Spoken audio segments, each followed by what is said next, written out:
오늘은 저희가 이 판단이 아닌 사랑으로라는 제목으로 로마서 14장 1절서부터 16절에 있는 말씀으로 같이 한번 묵상해 보고자 합니다. 저는 그 18년 전에 이제 서빙고 온누리교회 대학부로부터 이제 목회 사역을 시작했죠. 온누리교회 전임 사역을. 그때는 전도사였고요. 근데 그때가 이제 2004년도에 막 이 분위기였는데 2002년 한일 월드컵을 끝나고 이제 우리나라가 이제 광장의 문화가 바뀌었습니다. 예전에는 우리 믿음의 선배들이 여의도 광장이라든가 광화문에서 주로 이렇게 성령 집회, 또 기도 구국 운동 막 이런 거 했거든요. 전도 익스플로전, 막 전도 폭발 대회 막 이런 거 했는데 어느 때부터인가 그래서 이어령 선생님께서 쓰신 글을 보니까 2002년이 우리나라가 이 문화적으로 이 문명사적인 전환을 이룬 한 해라고 그래요. 이 어둠에 또 이 그 붉은 것에 대한 여러 가지 이데올로기적인 트라우마가 있는데 그 붉은 티셔츠를 입고 붉은 악마가 되고 다 이제 광장 위로 올라와서 민족적인 연대를 이뤘다. 이거 굉장히 높이 평가하더라고요. 제가 그 글을 읽어봤는데 저는 실제로 그때 그 느낌이 있었어요. 실제로. 그걸 어떻게 알 수 있냐면 뭐 교회 안이나 밖이나 교회 다니는 사람이나 안 다니는 사람이나 다 어깨거리하고 예수 안 믿는 사람도 교회 와가지고 응원했어요. 축구 스크린 다 내려가지고. 그걸 어떻게 알 수 있냐면 제가 기획을 했어요. 그때 온누리교회도 이제 2002년이 끝나고 또 4년 뒤에 그 할 때 저보고 기획을 하라 그래가지고 청년부 때 제가 이제 교회에서 축구 응원을 했습니다. 그래서 정말 MBC에도 취재가 오고 막 그럴 정도로 굉장히 이제 교회가 문턱을 많이 낮추고 많은 사람들에게 이런 오픈을 하는 그런 일들이 있었습니다. 근데 이렇게 좋은 점만 있었던 것은 아니에요. 그런데 저희 대학부에 어떤 지체가 있었는데 20살 꽃다운 나이에 얼마나 기도를 많이 하는지 지금도 아주 생생해요. 그 자매는 제가 별명을 지어줬습니다. 기도원 원장이라고. 왜냐하면 늘 기도해가지고 목이 이렇게 쉬었어요. 목사님 막 그러고 와요. 근데 그때도 뭐라고 얘기했냐면 도대체 교회에서 어떻게 이런 문화적인 프로그램을 교회 안에서 할 수 있냐라고 굉장히 분개를 하면서 막 화를 내면서 저한테 따지는 거를 제가 봤습니다. 그 자매의 논리는 이거예요. 우리가 입고 있는 이 붉은 티셔츠가 비더레즈 이게 붉은 악마 티셔츠 아니냐. 근데 교회는 하나님을 믿는 백성들인데 어떻게 교회 집단에서 이런 거를 이렇게 아무렇지도 않게 그렇게 할 수 있느냐. 기도원 원장님이 그렇게 말씀하셨어요. 그래서 저는 순간 말을 대꾸하지 못하고 한번 좀 생각해 볼게요. 그리고 이제 이렇게 얼버무렸는데 그리고 집에 와서 곰곰이 생각해 봤습니다. 그 자매의 생각과 또 그 자매와 다른 생각을 하고 있는 많은 성도님들도 있거든요. 왜냐하면 그거는 어떤 영적이다 아니다 그거 이전에 그냥 just culture, 문화 아닌가? 문화는 공기고 숨이고 문화는 우리가 호흡하는 건데 문화를 이렇게 너무나 극단적으로 그렇게 예민하게 단죄를 해버리면 우리 그리스도인들이 이 세상의 문화 가운데서 어떻게 살아갈 수 있어요? 숨 쉬면서. 예컨대 여러분 그 자매는 되게 신령하고 기도 많이 하는 건 좋았지만 그렇다고 제가 그 자매를 판단하는 건 아닙니다. 그 자매님이 하셨던 일 가운데 놓치는 거 하나가 있는데 남들은 그렇게 보이지만 본인은 정작 일본에서 수입된 거 안 쓰고 안 먹고 안 이용하나? 플래너 같은 거 또 뭐 예쁜 것들은 다 아기자기한 학용품들은 일본 거죠 뭐. 그리고 건강검진할 때 다 스캐닝하는 거 그거 다 일본 기계들 아닌가? 단적인 예로 여러분들이 쓰고 있는 스마트폰은 인도, 타문화, 타종교에서 예수 안 믿는 사람들이 만드는 MOU 방식으로 만드는 거잖아요. 이런 세계화 시대 가운데 그렇게 판단해버리면 우리가 어떻게 숨쉬고 살아갈 수 있는가? 라고 말하려고 했지만 그때는 말을 하지 않고 오늘 말씀을 묵상하다 보니까 한번 생각이 난 거예요. 저는 시시비비를 떠나서 한번 우리가 생각해 볼 필요가 있는 거죠. 요즘에도 이런 논쟁으로 교회 안에서 많은 분쟁들이 일어납니다. 너는 여당이냐 야당이냐. 이 순모임과 공동체 다락방 안에 서로 다른 정치적인 성향이 있는데 이런 분들이 모임을 하다가 말씀을 떠나서 갑자기 이제 선거 얘기, 정치 얘기로 가면 순모임은 온데간데 없고 서로 감정만 상하고 서로 등을 지게 되죠. 내가 너 그럴 줄 알았다. 너 영호남, 너 호남이지, 영남이지. 괜히 관계도 없는 것 가지고 다 소환해 가지고 이 감정으로 해서 굉장히 갈등을 겪는 이런 일들이 실제로 현실적으로 많이 일어납니다. 여러분, 이런 문화적인 갈등이 있을 때 우리는 그리스도인들은 어떻게 복음 안에서 또 진리 안에서 분별하고 우리가 대처를 해야 되는가? 오늘 말씀이 이제 그걸 우리에게 보여주고 있어요. 제가 목회자로서 오늘은 윤리 설교가 아니라 저도 포함해서 나도 말씀을 이렇게 묵상해 보니까 참 많은 사람들을 내가 판단했구나, 회개하게 되더라고요. 그래서 나도 포함시켜서 오늘은 말씀에 비추어서 회개하기를 원합니다. 여러분, 이 목회자로서 새벽 기도를 많이 이렇게 집례를 하다 보니까 제가 하나 이제 가지게 된 주관적인 어떤 판단이 하나가 있었어요.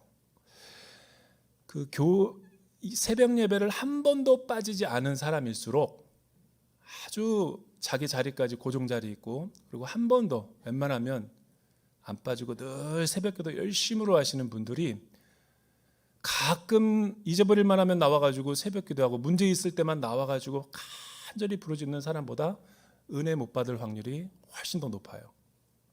우리의 생각과 정반대죠. 그렇다고 해서 여러분 새벽 기도 하지 말자라는 게 아니라 맥락이 그렇다라는 거예요. 왜냐하면 여러분 새벽 기도 잊을만 하면 한 번씩 가끔씩 나오는 사람들은 진짜 문제 앞에 급해서 나오는 거거든요. 그리고 나 같은 죄인이, 나 용서받을 수 없는 죄인인데 또 주님 앞에 면목 없이 왔습니다. 가난하고 겸손한 마음으로 납작 엎드리기 때문에 그냥 설교하기 전에 막 눈물 콧물 은혜의 강가를 이루고 있어요. 근데 늘 루틴하게 그냥 새벽 기도 나오고 늘 365일 빠지지 않고 나오시는 분들은 뭐 그냥 감흥이 없어요. 뭐 내가 여기 나와 있는 건 합당하다. 초심은 그렇지 않을 테지만 그렇게 우리도 모르게 변질되어 버린 거죠. 그리고 이제 조금 더 깊이 기도에 들어가려고 그러면 마귀가 속삭여요. 김 집사 왜 안 나왔어 오늘? 이 집사는 아니 지금이 잘 땐가? 이런 여러 가지 오만 가지 생각 때문에 지성소에 들어가서 주의 얼굴을 뵐 수가 없는 거예요. 지금 내 얘기를 하고 있는 거예요. 나와야 될 장로님이 왜 안 나오지? 권사님 기도해야 사는데 왜 안 나와? 이렇게 생각하다가 주님을 만나지 못하고 시간을 허비하는 저 자신을 많이 봤죠. 새벽 기도 열심히 나오지 말자 그런 얘기하는 게 아니죠. 열심히 나와야 돼요. 그러나 올바른 마음으로 우리가 더 신앙생활하면서 주 앞에 서야 된다는 거죠. 여러분, 오늘 메시지는 굉장히 윤리적인 권면을 하고 있어요. 구원받은 성도들이 그리스도의 몸인 교회 안에서 어떻게 서로 다른 형제와 자매들을 품고 한 몸을 이루면서 살아갈 수 있는가? 굉장히 실질적인 문제죠. 그래서 실질적인 예가 오늘은 많이 좀 나올 거예요. 1절에서부터 4절 우리 같이 한번 읽어보죠. 1절에서부터 4절 말씀 큰 소리로 읽어볼까요? 시작. 여러분은 믿음이 약한 사람을 받아들이되 그의 견해를 논쟁거리로 삼지 마십시오. 어떤 사람은 모든 음식을 먹을 만한 믿음이 있으나 믿음이 연약한 사람은 채소만 먹습니다. 먹는 사람은 먹지 못하는 사람을 업신여기지 않고 먹지 못하는 사람은 먹는 사람을 판단하지 마십시오. 이는 하나님께서 그 사람을 받으셨기 때문입니다. 여러분이 누군가의 남의 종을 판단합니까? 그의 서고 넘어지는 것이 자기 주인에게 달려 있습니다. 주께서 그를 세우실 수 있으니 그가 세움을 받을 것입니다. 당신이 누구 귀에 남의 종을 판단합니까? 그의 서고 넘어지는 것이 주인에게 달려있지 우리에게 달려있지 않습니다. 주께서 그를 세울 수 있다. 그가 세움을 받을 수 있습니다. 이 말이 이 14장, 15장까지 걸쳐서 6, 7번이 나와요.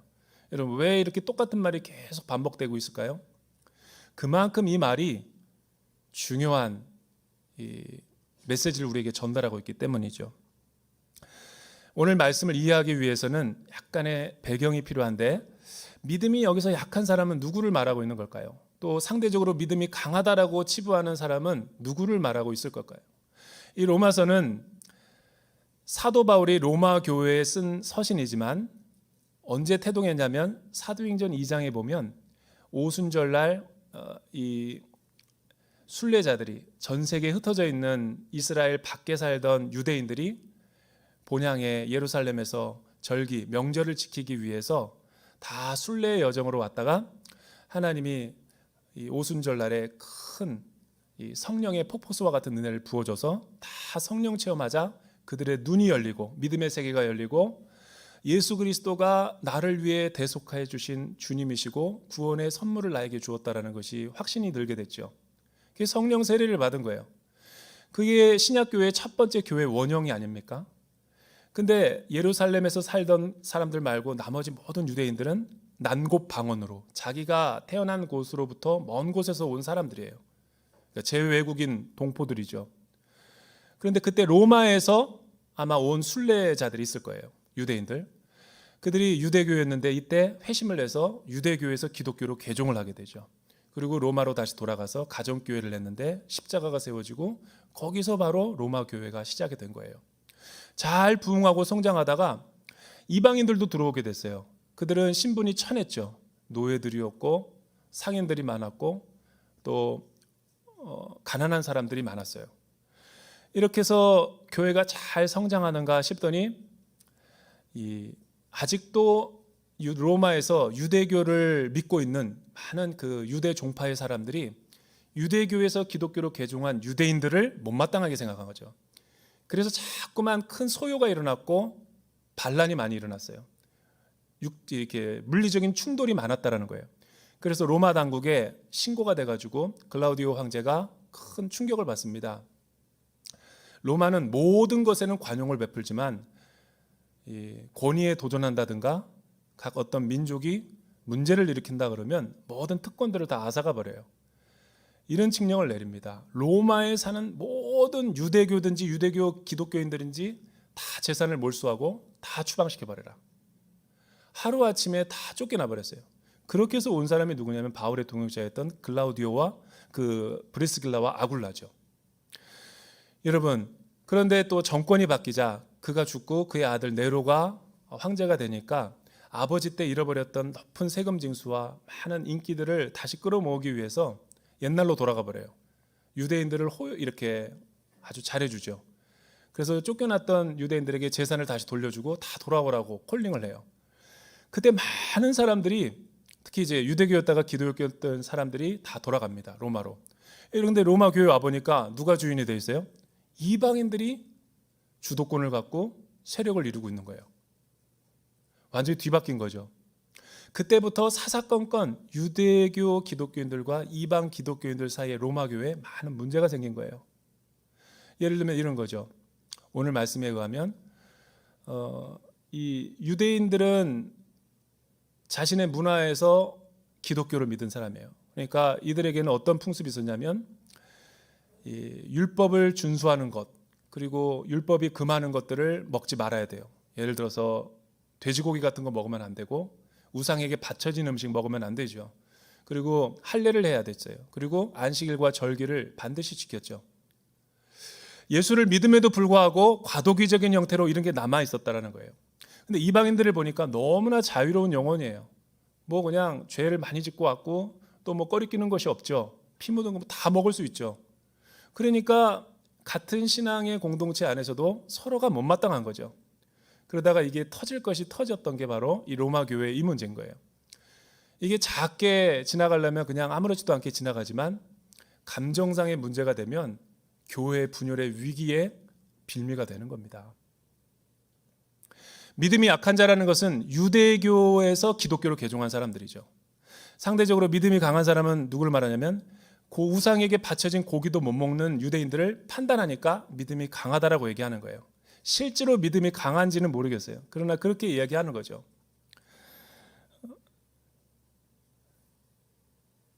이방인 그리스도인들은 하나님이 모든 걸 창조했는데 뭐가 우상에게 바쳐진 음식이냐. 다 그리스도 안에서 모든 언약이 성취됐고 복음 안에서 율법이 완성됐는데 예수만 믿으면 먹고 되고 먹지 말아야 될 거 이런 거 다 필요 없다. 구약의 말씀은 복음 안에 십자가 안에 성취된 거다.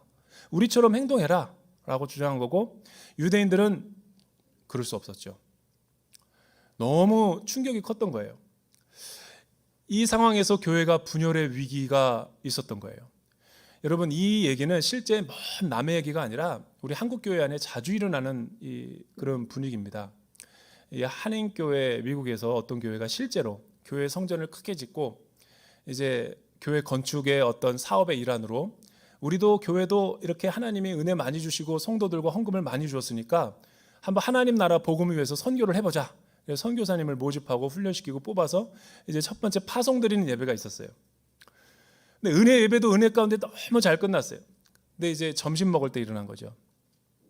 성도들은 식당에서 밥 먹게 하고 귀한 이제 분위기가 아니고 오지로 이제 한국 음식 못 먹고 먼 길 떠나니까 너무 이렇게 마음이 짠했는지 개고기를 먹여주려고 몸보신 달라고 보신탕집을 데려간 거예요.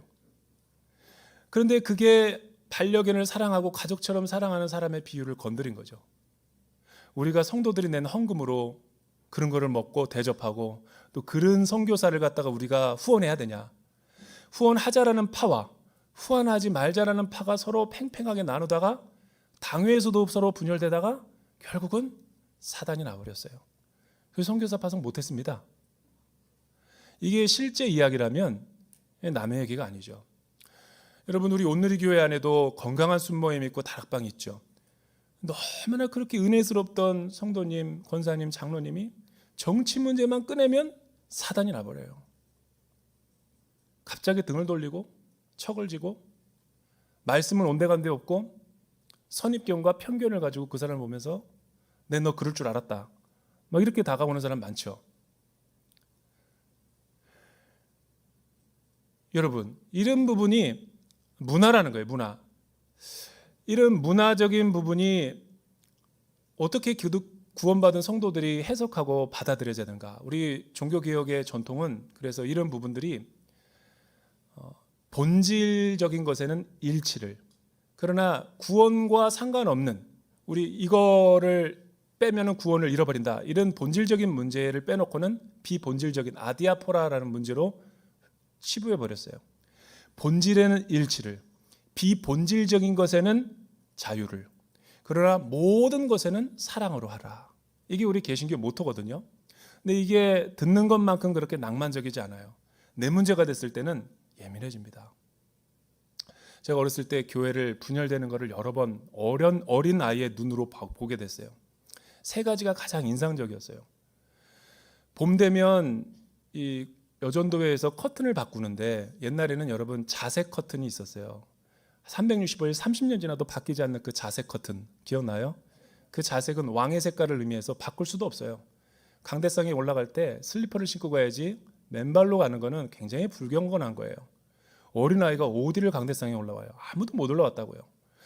그런데 교회가 성장하고 부흥하니까 다른 생각을 가진 사람들이 많이 나타난 거예요. 그래서 당회의 어떤 장로님이 봄도 됐는데 좀 산뜻하게 미나리 색깔, 푸른 초장 색깔로 좀 바꿉시다. 저게 우중춘이, 저게 뭡니까? 근데 교회가 나눠줬어요. 보혈파와 푸른 초장파로. 실제 이야기예요. 온누리교회가 장애자를 빼고 이렇게 개인 의자로 이렇게 하니까 많은 사람들이 온누리교회 와서 은혜를 받고 우리 교회도 그렇게 하자. 그래서 하다가 장애자를 바꾸다가 교회가 분열된 교회가 많아요. 그러니까 성숙하지 않을 때 무조건 흉내낸다고 그게 다 되는 게 아니거든요. 여러분, 대구 제일교회는 우리나라의 굉장히 유명한 교회입니다. 이상금 목사님 66건. 그 이상금 목사님도 장애자를 바꾸려고 몇 번 시도했대요. 그런데 일제시대 때부터 6.25 때부터 그 교회를 지키던 권사님이 나를 밟고 지나가라. 그래서 장애자를 못 바꿨다라는 거예요. 이게 그렇게 쉬운 문제는 아닌 거예요. 여러분, 하물며 저와 여러분들의 문화의 일상적인 대소사의 문제, 예민한 문제들 많습니다. 이게 그렇게 쉬운 문제가 아니에요. 음식 문제를 바울이 얘기하려는 것이 아니죠. 절기 문제를 지켜야 되느냐 말아야 되느냐 그 이야기를 하려는 것이 아니에요. 우리에게 사랑이 있느냐 없느냐, 성숙한 믿음을 우리에게 지금 체크하는 거죠. 두 번째는 여러분 5절서부터 우리 7절 말씀, 5절서부터 8절 말씀 우리 같이 한번 읽어볼까요? 시작. 어떤 사람은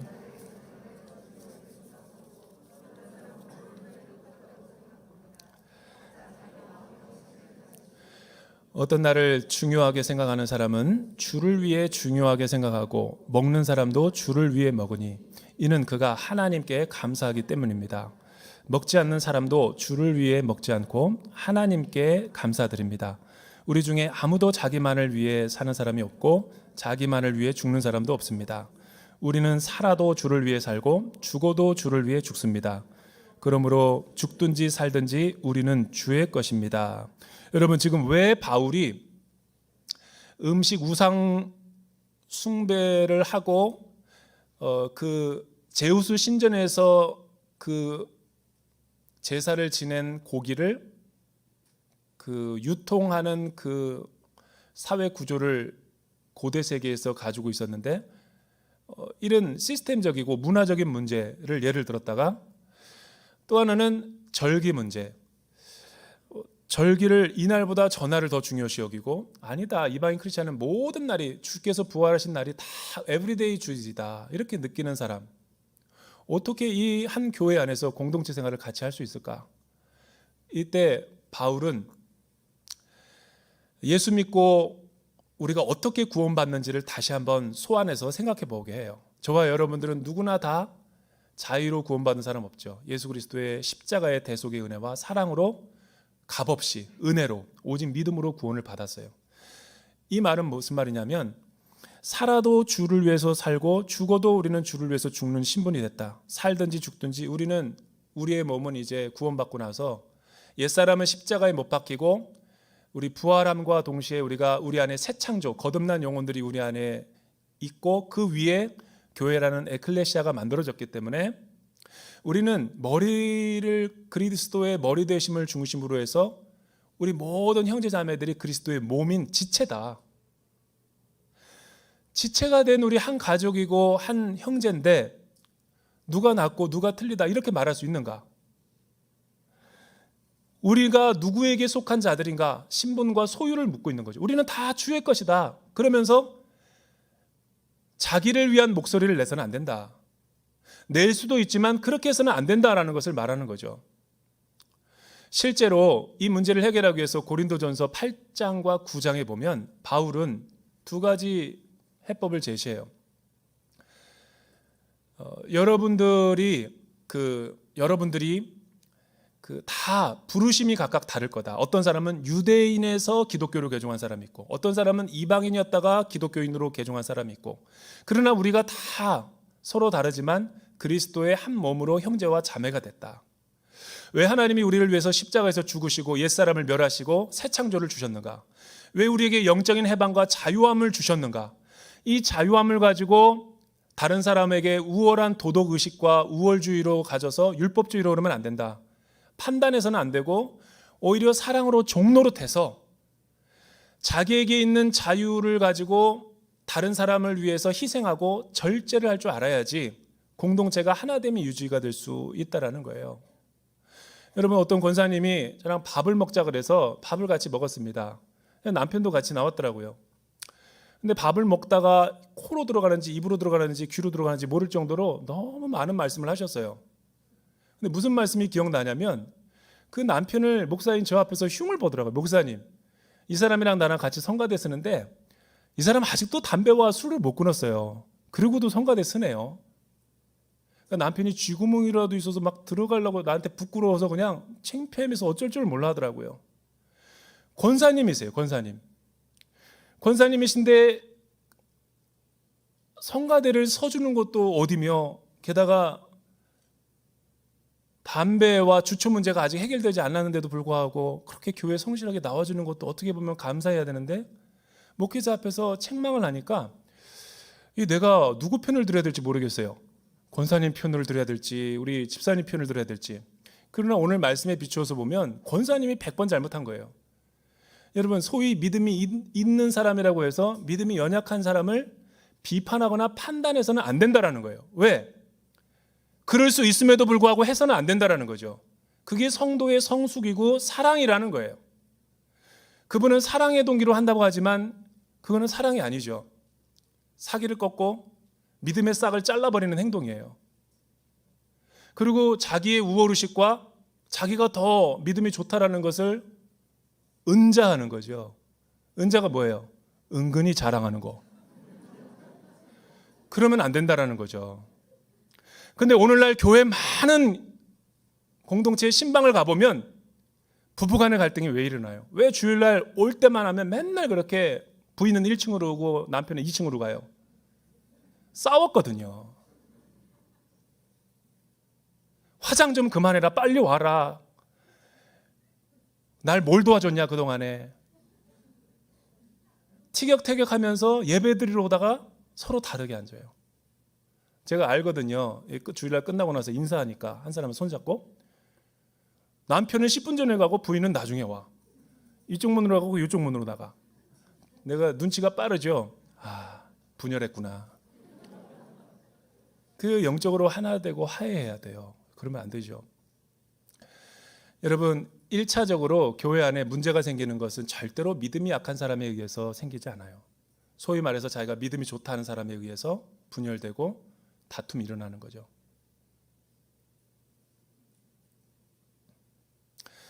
이런 문제를 사실은 간단하게 넘겨서는 안 돼요. 한국 교회사 안에도 이런 문제가 많아요. 우리 교회사를 보면 제가 장로회 신학대학교 96기로 갔는데 이상조 기념도서관에 그 지하에 가다 보면 열람실 아래 가다 보면은 이 층층의 칸에다가 우리 한국 교회사의 중요한 사건이 되는 이 흑백 사진을 갖다 걸어놨어요. 마포 3열 우리 교장 선생님에서부터 평양장로회 1회 그리고 60년대 합동과 통합이 분열되는 그때 총회장이 누구였냐면 한경직 목사님이셨어요. 영락교회. 한경직 목사님이 그 젊은 나이에 목회할 때 깊은 안경을 어루만지고 하나님 앞에 고뇌하는 그 모습이 제 어린 신학도에 굉장히 인상적이었어요. 굉장히 인상. 영락기도원을 나중에 수유를 했는데 가보니까 그 입구에 그렇게 써져 있더라고요. 복음주의, 성경, 그 다음에 에큐메니칼, 연합과 일치. 그런데 대부분 보수교단에서는 이 연합이라는 단어를 빼버렸어요. 진리가 더 우선이다. 그런데 영락교회, 한국교회의 모체이자 우리 한국교회의 어른인 한경진 목사님의 훌륭한 점은 정말 교회 연합을 이루어내신 분이죠. 교회가 하나 되지 못할 때 색깔별로 교단별로 다 자기가 옳다 그래서 우리나라 보수는 자기가 진리라고 주장하면서 보수교단이 하나가 180개로 분열됐어요. 이런 거를 진리라고 할 수 있나? 그래서 영락교회가 훌륭한 점이 바로 그런 거예요. 어른이 있기 때문에. 지금 우리 시대는 어른이 없어요. 어른이 없어요. 다 사사기식이에요. 자기가 옳다고 그러고. 품는 사람이 없어요. 그런데 여러분, 우리나라가 교회가 분열할 때 가장 슬픈 역사죠. 아픈 역사는 일제시대 때 그 박해를 이기고 고난을 당한 순교당한 사람들이 추록성도라고 그러거든요. 주기철 목사님 비롯해서 순교하신 분을 순교하지 못하다고 이제 해방을 맞이한 분들이 추록성도인데 그분들이 나와서 교회로 돌아가 보니까 신사참배를 한 성도들이 버젓이 교회 안에 예배를 드리고 있는 거예요. 이분들이 충격을 받았죠. 어떻게 이 거짓된 사탄의 무리와 예배를 같이 드릴 수 있냐. 그래서 나와서 추록성도를 교단을 나온 게 고신이죠. 그리고 절대 진리를 사수하면서 그것까지는 잘했어요. 그러나 끝까지 용서하지 못하고 끝까지 사탄의 어떤 하수인이다 그래서 계속 이 불편한 관계에 있었어요. 그 대표적인 교단이 여러분 논현동에 있는 충현교회 김창인 목사님이세요. 근데 그분이 돌아가시기 전에 한국 교회 앞에 정말 큰 어른이시죠. 대사죄를 했어요. 그 젊은 날 자기가 나만 의롭다 생각하고 나만 신앙이 순전하다 그러고 다른 사람들을 품지 못하고 판단하지 못한 걸 뒤늦게 알고 한국 교회에 회개를 했어요. 그게 그 교회의 원로가 그렇게 했다는 건 굉장히 상징적인 사건이죠. 한경직 목사님은 젊은 날 두려워서 신사참배를 했던 분이에요.